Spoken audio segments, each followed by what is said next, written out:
हम एक भक्त ने प्रश्न किया था, जब दास गांव में घर घर में सत्संग करने जाता था, उसने सत्संग सुनने से पहले कहा, जी मैं रामायण को बहुत अच्छी तरह पढ़ता हूँ और गहनता से उसका अध्ययन करता हूँ।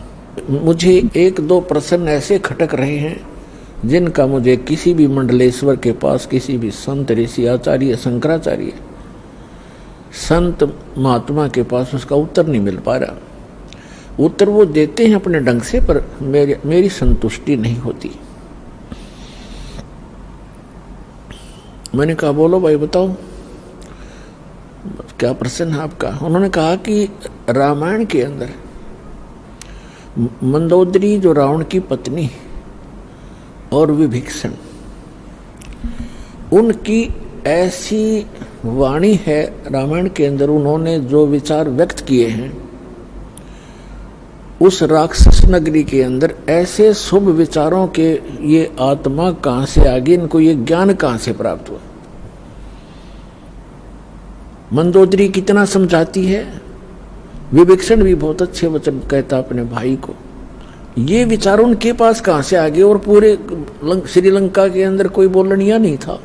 और दूसरा वो ये कह रहा था कि जैसे हम सुनते हैं कि समुद्र के ऊपर पुल बनाया, कोई कभी तो हम किसी से सुनते हैं कि श्री रामचंद्र जी ने पत्थर तरा दिए, फिर हम ये भी पढ़ते हैं कि श्री रामचंद्र जी ने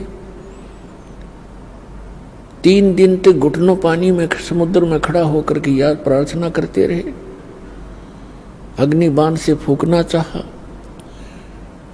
फिर उन्होंने कहा कि नल नील आपके यहाँ ऐसे भक्त हैं जिनके हाथों में ऐसी करामात है, उनके हाथों से पत्थर भी नहीं डूबते।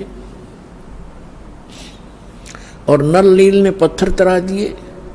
कोई कहता है श्री हनुमान जी ने राम नाम लिख दिया पत्थरों पर, वो हल्के हो गए, तैरने लग गए। ये बिना सिर पैर की बात है। मुझे कोई संतुष्टि नहीं मिल रही। मैंने बहुतों से प्रश्न कर लिया, वो भले ही अपनी तरफ से उत्तर देने की चेष्टा करते हैं। मैंने उससे कहा कि पुण्यात्मा, मुझे भी पहला ऐसा हिंदू भक्त मिला है जो ऐसा प्रश्न करने वाला हो, अपने सदग्रंथों में जिसको शंका हो और उसका समाधान ना हो पा रहा हो। अन्य श्रद्धालु तो कोई तो कहीं फंस गए हैं, कोई राधा स्वामी कहीं चले गए, कोई किसी के, कोई सच्चा शब्द सरसाम, उन्होंने रामायण आदि पढ़ने की आवश्यकता नहीं महसूस हो रही।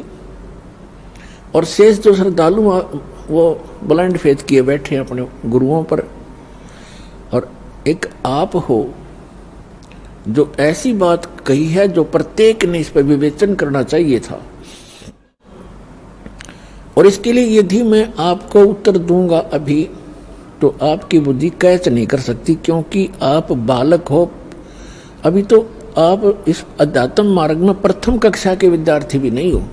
तो सबसे पहले आपने सृष्टि रचना सुनना पड़ेगा। अब रात्रि में मैं सत्संग करूंगा, आप सत्संग सुनना, और वो आपके प्रश्नों का उत्तर उसमें मिलेगा। दास ने पहले मौखिक सृष्टि रचना सुनाई और उसको ऐसा लगा जैसे ये दंत कथा, लोक वेद बनावटी सी कहानी है। फिर दास ने सुनाया ये जो उसके प्रश्न का उत्तर था, तो उसकी वो कथा आपको भी सुनाता हूं। जिस समय परमात्मा स्वयं मुनिंदर नाम से प्रकट थे, उस समय श्रीलंका के अंदर एक चंद्र विजय नाम का एक भाट था। भाट आपको पता होगा, जो राजाओं के घरों में जाते थे, बड़े बड़े नवाबों के घर जाते थे, उनकी प्रशंसा के पुल बांधा करते थे, उनको कथा कहानी सुनाया करते थे, उनको चुटकुले सुनाकर उनकी महिमा के पुल बांधकर प्रसन्न करके उनसे कुछ रोजी रोटी प्राप्त करते रहते थे।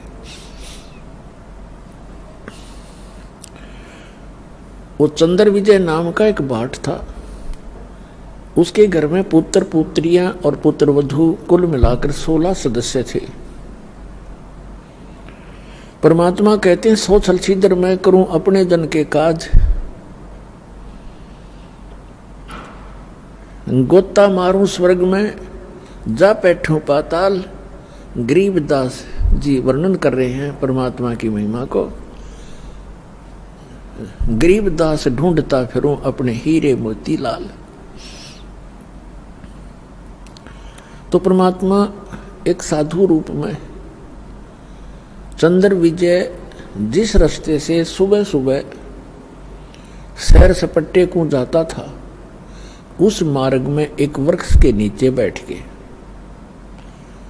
और पुण्यात्माओं भक्त का एक विशेष लक्षण होता है कि साधु संत दिखाई देते उसकी आत्मा अपने आप आकर्षित हो जाती है। वो उसका सौभाग्य या दुर्भाग्य, वो असली है या नकली, लेकिन वो असली मानकर ही पहुंच जाता है। तो परमात्मा भी कहते हैं कबीर साहब के साधु दर्शन राम का, साधु दर्शन राम का, मुख पे बसे सुहाग, और दर्श उन्हीं को होत हैं जिनके पूर्ण भाग। कबीरा दर्शन संत के, परमात्मा आवे याद, और लेखे में वही समय, बाकी का समय बर्बाद। अब जो ही चंद्र विजय अपने निर्धारित समय पर सुबह सुबह बाहर निकला, घूमने के लिए गया, फ्रेश होने के लिए गया। जाते समय देखा कि साधु बैठा है अपना। वापस आते समय उन्होंने चरणों में प्रणाम किया और कहा, महात्मा जी दास का यह मकान है, छोटा सा झोंपड़ा है, दर्शन दो भगवान, कुछ आहार करो, हमारा भी उद्धार करो। परमात्मा तो गए उसी विषय में थे। परमात्मा ने कहा कि भाई मैं ऐसा वैसा संत नहीं हूं, मेरे कुछ नियम हैं, मर्यादाएं हैं, उनको यदि तू पालन करेगा तो मैं चल सकता हूं तेरे घर पे। करबद्ध होकर के चंद्र विजय भाट ने कहा कि हुक्म करो परवरदिगार, क्या नियम है, क्या आदेश है आपका? संभव कोशिश करूंगा, जितना भी संभव मेरे से हो सकेगा। परमात्मा ने कहा कि जो मेरा भक्त हो जाता है, उपदेश दीक्षा ले लेता है, मेरा शिष्य बनता है, मैं उसी के घर जाता हूं, ऐसे वैसे व्यक्ति के, अनुपदेशी के घर में आहार नहीं करता। तो चंद्र विजय ने कहा कि भगवान मैं तो शिष्य गुरु बना चुका हूं एक ऋषि को, और उसी ऋषि को गुरु बना रखा है, और बहुत से हमारे साथियों ने। तो परमात्मा ने कहा, आपके गुरुजी ने किस भगवान की भक्ति बताई है? अब चंद्र विजय कहता है कि और भगवान कौन है? शिव जी, शंकर भगवान ही तो है सर्वेश्वर, और हमारे राजा भी भगवान शंकर के ही उपासक हैं। फिर परमात्मा ने उसको कहा कि भाई तुम सभी भ्रमित हो, ये शंकर भगवान नहीं है, ये एक देव है, और ये 3 देव एक जैसी ही शक्ति वाले हैं। श्री ब्रह्मा जी रजगुण, श्री विष्णु जी सतगुण, श्री शंकर जी तमोगुण। जैसे आजकल के दृष्टिकोण से अब दास समझाएगा, जैसे एक प्रांत में मिनिस्टर होते हैं, मंत्री, तो उन मंत्रियों का एक जैसा ही रैंक होता है, एक जैसी पावर होती है, एक जैसे ही वो एमएलए से होते हैं, लेकिन उनके विभागों में अंतर होने से थोड़ी सी वैल्यू उनकी घट बढ़ जाती है, वो अलग बात है। फिर परमात्मा ने बताया, 3 लोक का राज है ये, ब्रह्मा विष्णु महेश, ऊंचा धाम कबीर का बाणी बिरह विदेश। 3 देव की जो करते भक्ति, उनकी कदे ना होवे मुक्ति। गुण 3 की भक्ति में ये भूल पड़ो संसार, कहे कबीर निज नाम बिना कैसे उतरो पार। अब चंद्र विजय को कुछ बात खटकी। कुछ हटकर ज्ञान था, कभी कड़वा लगा, कभी मीठा लगा। घंटा 2 घंटे डिस्कशन करने के बाद उसने निर्णय ले लिया कि भगवान आपका ज्ञान भले ही मैं पहली बार सुन रहा हूं, पर आत्मा को खींच रहा है, कुछ अच्छा सा भी लग रहा है। शुरू में तो अच्छा नहीं लग रहा था। तब चंद्र विजय ने कहा कि भगवान दीक्षा दे दो दास को। परमात्मा ने उसको मंत्र दिया और कहा अब दर्शन दो दास के घर पे। तो चल पड़े मालिक। अब चंद्र विजय के घर रहे परमात्मा 2, 3, 4 दिन, प्रार्थना करके रखा उनको। सारे परिवार को बैठा लेते थे और सत्संग सुनाते थे, ज्ञान सुनाते थे। तो प्रथम बार तो केवल चंद्र विजय ने ही दीक्षा ली, बाकी सदस्यों ने नहीं दीक्षा ली, क्योंकि पहले बड़े श्रद्धालु व्यक्ति थे। दीक्षा ग्रहण बेशक ना की, लेकिन ज्ञान सुनते रहे। परमात्मा चले गए, वो फिर कुछ दिनों के बाद फिर आए। उस समय तक चंद्र विजय ने सारे परिवार को तैयार कर लिया दीक्षा दिवाने के लिए। परमात्मा आए, पीछे उन्होंने सब ज्ञान पर डिस्कस किया और सब ने स्वीकार किया कि बात सारी सत्य है और समर्थ हैं ये संत, इनके दर्शन से ही आत्मा प्रसन्न होती है। जिन मिलते सुख उपजय मिटे कोटि उपाद, भवन चतुर्दश ढूंढियो वो परम स्नेही साध। और वो तो परमात्मा आए थे खुद। उन सब ने दीक्षा ले ली। पूरे चंद्र विजय भाट के 16 के 16 सदस्य दीक्षित हो गए। अपने आत्माओं देखना मालिक की कैसी रजा होती है। अब पहले चंद्र विजय की पत्नी करमवती प्रतिदिन मंदोदरी के पास जाती थी, घंटा 2 घंटा उसका मनोरंजन करवाया करती थी। और क्या सुनाया करती थी? ऐसे ही घटिया सतर के चुटकुले, बेहुदी बातें जो आम समाज में कहीं भी नहीं जाती। इस तरह की घटिया प्रकार के चुटकुले ऐसे ही जैसे बतलाया करती हैं वो दोनों जनी, और मंदोदरी को हंसाया करती थी, खुश करती थी।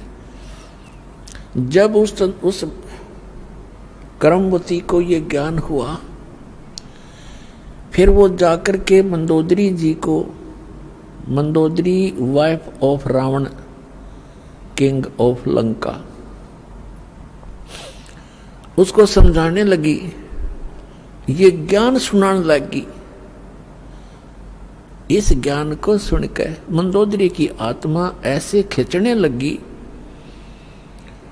और एक दिन ये बोली कि करमवती, तेरे अंदर तो सारा डंगा भरा था, ये बात तू लाई कहाँ से?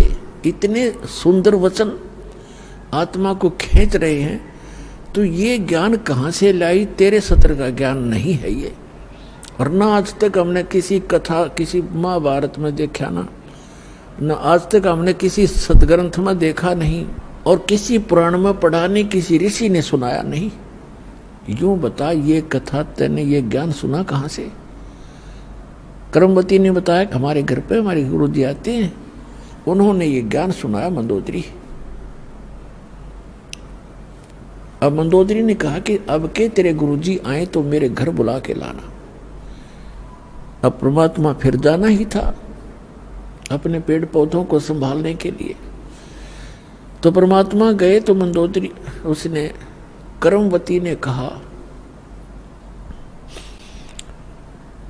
करमवती ने अपने गुरुदेव से कहा कि गुरुवर, हमारे राजा की रानी को मैंने आपका ज्ञान सुनाया, वो बड़ी प्रभावित हुई और वो आपका दर्शन करना चाहती है। उसने कहा है कि आप एक बार अपने गुरु जी को बुला लाओ।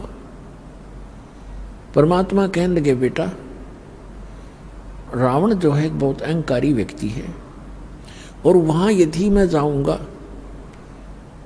और वो इंसल्ट कर देगा और उधर से अपनी पत्नी को कहेगा तू क्यों बुलाया तूने ऐसे गैर पुरुष को, तो बेटा उसके जीने भी समस्या हो जाएगी। और यदि उसको आवश्यकता है तो यहाँ आ जाएगी। अब कर्मवती के सामने धर्म संकट और राज संकट दोनों खड़े हो गए। धर्म संकट तो ये हो गया कि गुरुजी ने कह दिया, मैं दोबारा कहूं कैसे, और राज संकट ये खड़ा हो गया कि मंदोदरी मेरी महारानी है और उसको यूं कैसे कहूं कि ये जवाब मिल गया। फिर भी परमात्मा ने हिम्मत दी, वो जाकर कहने लगी कि मंदोदरी हमारे गुरुजी आए हैं और मेरी अर्ज है महारानी कि संतों को बुलाना नहीं चाहिए, साधु संतों का स्वयं जाकर दर्शन करना चाहिए। और ये थी मैं प्रार्थना करूंगी ज़्यादा, और वो आ भी गए और उन्होंने आप पर रजा बख्शी नहीं तो बात नहीं बनेगी।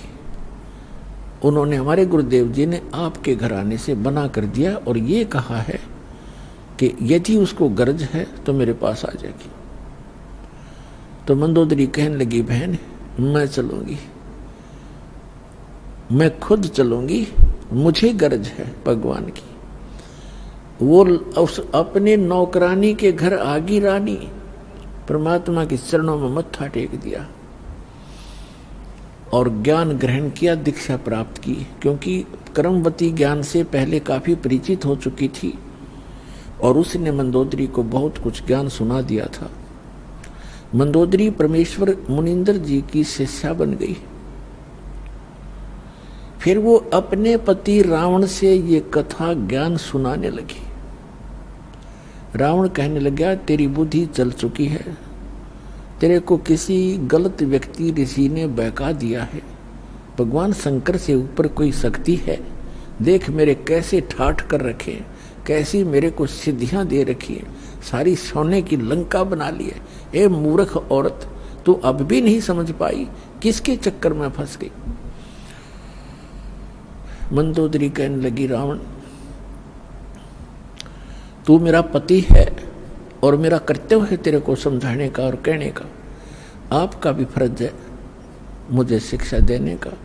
लेकिन जो ज्ञान मेरे समझ में आया है ये ज्ञान उत्तम है और अपने जो शंकर भगवान है ये समर शक्ति नहीं है। ये केवल वर्क डन दे सकते हैं जो आपका किया कर्म आपको मिल रहा है अपने तपस्याएं की, क्योंकि वो ज्ञान से परिचित थी, जिस कारण से आपको सिद्धियां भी मिल गई है। लेकिन ये अस्थायी है, एक दिन आपकी भी मृत्यु होगी और शंकर भगवान की भी मृत्यु होगी। रावण कहने लगा, आज के बाद मेरे से जिक्र भी मत कर देना, क्योंकि उसने तो राज चाहिए था, राज उसको प्राप्त था, बस फाइनल उसने ज्ञान इतना था उसको। ऐसे गुरु मिले हुए थे। एक दिन उसने अपने देवर विभीषण के सामने ये जिक्र किया कि है तो ये भी उसका भाई, लेकिन मेरा कर्तव्य है समझाने का, मानो चाहे मत मानो। तो विभीषण को जब ये ज्ञान सुनाया तो कहने लगा, मंदोदरी आप ये ज्ञान कहां से लाए, और यदि मेरे भाई ने सुन लिया तो तेरे को ज्यादा पिटाई कर देगा तेरी।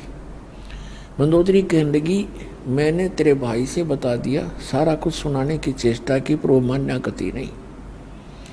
पिटाई तो नहीं की, लेकिन वचन ऐसे कह दिए कि आगे से मेरे का सामने जिक्र भी नहीं करेगी। तो विभीषण कहने लगा कि आपको कहां से ज्ञान प्राप्त हुआ कि मैंने गुरु बना लिए। और एक महापुरुष आते हैं चंद्र विजय भाट के घर पे, मैं वहां दीक्षा लेकर आई हूं। विभीषण कहने लगा, इतना उत्तम ज्ञान और आपने मुझे पीछे क्यों छोड़ दिया, मुझे भी दीक्षा दिला दो। तो विभीषण ने भी परमेश्वर मुनिंदर जी से दीक्षा ग्रहण की। अपने आत्माओं कुछ समय के उपरांत श्री रामचंद्र जी वनवास काट रहे थे और साथ में उनकी पत्नी धर्मपत्नी सीता जी और उनके छोटे भाई भी साथ थे। तो रावण ने सीता का अपहरण कर लिया, अपने नौलखे बाग में उसको बंदी बना दिया, कैद कर लिया और उसको तरह तरह की यातनाएं दी। और अपनी पत्नी बनाने की भी कुचेष्टा की, लेकिन वो सती परमात्मा की शक्ति कुछ उसके साथ थी। रावण सफल नहीं हुआ। रावण को कुछ ऐसा श्राप लगा हुआ था जिस कारण से उसका धर्म पतिव्रता का बचा रहा। फिर भी उसकी कुचेष्टा जारी रही। मंदोदरी को भी पता था इस बात का। मंदोदरी भी समझाया करती थी कि आप ऐसी गलती मत करो। महापुरुष का परमात्मा ने, परमेश्वर ने, कबीर परमेश्वर से मंदोदरी ने प्रार्थना की कि हे गुरुवर, मेरे पति किसी औरत को उठा लाए और पता नहीं वो कौन है, वो बहुत ही सुंदर है और मेरे पति की नीयत खराब है और पुण्यात्माओं एक औरत कभी पसंद नहीं करती उसका पति कोई गलती करे। इस कारण से उन्होंने परमात्मा से प्रार्थना की। परमेश्वर ने कहा बेटा ये आम औरत नहीं है और रावण इसमें अपनी कुचेष्टा में सफल नहीं हो पाएगा, तू चिंता ना कर। फिर भी मैं बताता हूं बेटा, उसको कह दे तेरे पति को कि इस देवी को लौटा दे, इसी में इसकी खैर है। ये आम औरत नहीं है, ये लक्ष्मी अवतार है और श्री विष्णु श्री राम रूप में अपने कर्माधार से यहाँ वनवास प्राप्त किए हुए थे। राजा दशरथ के घर उनका जन्म है और वो दोनों भाई जंगल के अंदर भटक रहे हैं, इसकी खोज कर रहे हैं और वो यहाँ तक पहुँचे भी एक दिन, सेना भी लेकर आएंगे, युद्ध भी होगा, या तो ये इसको सहर्ष अब लौटा कर अपनी अक्षमा याचना कर ले तो इसकी जान बच सकती है, तेरा सुहाग रह सकता है। अब मंदोदरी जी अपने गुरुदेव के एक एक वचन को फाइनल मानती थी कि जो ये कहते हैं सारी सत्य है, क्योंकि वो तो भगवान भी थे। रावण को जाके मंदोदरी ने कहा कि आप इस देवी को लौटा दो, ये आम औरत नहीं है, ये इस भगवान विष्णु की पत्नी समझो, लक्ष्मी जी आई हुई है और श्री विष्णु जी ही श्री रामचंद्र रूप में जो इनके पति हैं वो जंगल में घूम रहे हैं, इसकी खोज कर रहे हैं। आप इसको लौटा दो और अक्षमा याचना कर लो। रावण ये बात सुनकर ऐसा क्रोधित हो गया, कहने लगा ये मूर्ख औरत, तेरा दिमाग खराब है। एक दो मांसाहारी मस्करे जंगल में फिरते हैं तीर लिए, उनसे मुझे डराती है। मेरे 1 लाख पुत्र हैं, 1.25 लाख मेरे नाती हैं, मेघनाथ और जैसे मेरे पुत्र हैं, कुंभकर्ण जैसे मेरे भाई हैं, तो किससे मुझे डराती है। 1-2 व्यक्ति जंगल में फिर रहे हैं और माफी मांगने की कहती है, क्षमा याचना करने की कहती, तेरी बुद्धि चल गई है, बहुत कुछ खरी खोटी कही।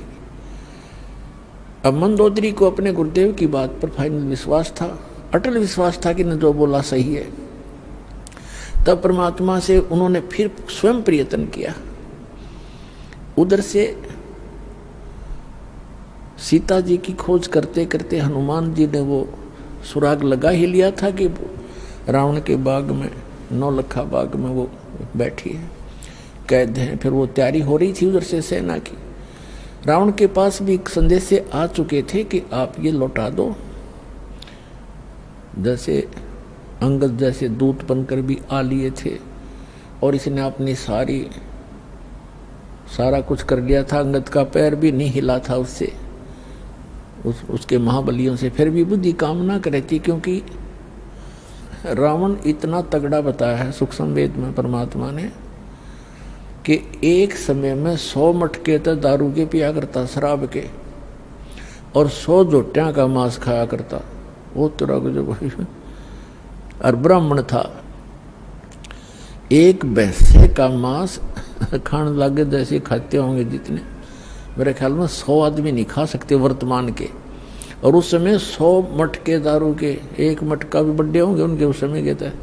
अभी 15-20 लीटर का तो एक घड़ा होता ही होता है। 100 मटके दारू के एक बार पिया करता और 100 जोटियां का मांस, भैंसों का मांस खाता था। इतना तगड़ा बलशाली। सतयुग में 100 फुट की हाइट होती थी मानव की, मनुष्य की, और त्रेता में 80-70 फुट की हाइट होती थी। ये शेड का बिचला सिरा 45 फुट है, हिसाब लगा लो कितना ऊंचा दिखा आपने। इसे 25 फुट और ऊपर जाइए, इतने लंबे, और फिर चौड़ाई से पैरेलल होगी इसकी। तो बुद्धि भ्रष्टता खा पी कर, दारू शराब पी कर, खा कर मांस राक्षस जैसी बुद्धि होगी, और सच्चाई पर विचार करना बंद कर दिया। तो उसकी पत्नी ने देखा, परमात्मा ने बताया है कि तेरा सुहाग उजड़ेगा या तो इसे न मना ले। तब एक दिन मंदोदरी ने भगवान से कहा, गुरुदेव आप कृपा करो, एक बार आप समझा दो मेरे पति देव को, और यदि वो आपकी बात नहीं मानेगा तो मैं उसे न मराए मान लूंगी।